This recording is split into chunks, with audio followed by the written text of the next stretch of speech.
শুভ দুপুর বন্ধুরা। আজকে তো সেই দিন, সবাই জানে ওয়েস্ট বেঙ্গলবাসী, সবাই মানে এখন ওয়েস্ট বেঙ্গলবাসী জানে বলে শুধু বলবো না, সবাই মোটামুটি জানে। তো যাই হোক, রেমাল আসছে। এখানে মেঘলা হয়েই রয়েছে, হালকা হালকা বৃষ্টি হচ্ছে, আবার থামছে, হাওয়া দিচ্ছে হালকা করে, মোটামুটি জোরে, খুব জোরে হাওয়া দিচ্ছে না। তো আজকে আমি রান্না করেছি, আজকে মাকে একটু বিশ্রাম দিলাম, আমি রান্না করেছি। তো চলো দেরি না করে দেখিয়ে দিই তোমাদের কী কী রান্না করেছি। আর প্লিজ একটু রিকোয়েস্ট করছি, লাইক কমেন্ট অ্যান্ড শেয়ার তোমরা একটু করে দিও। আর আমার ইউটিউব চ্যানেলের লিঙ্কটা আমি কমেন্ট সেকশানে দিয়ে দেবো, একটু প্লিজ সাবস্ক্রাইব করে দিও।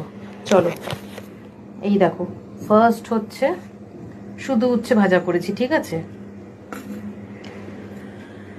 কলমি শাক করেছি,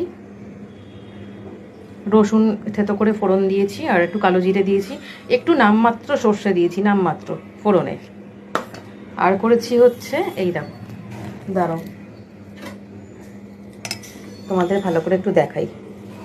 এটা হচ্ছে পটল চিংড়ি, এই যে চিংড়িগুলো, ঠিক আছে, পাতলা করে ঝোলটা করেছি, একটু পেঁয়াজ দিয়েছি, আদা রসুন দিয়েছি, রসুনও অল্প দিয়েছি। একটু জানিও কেমন হয়েছে রান্নাগুলো, ঠিক আছে। টাটা।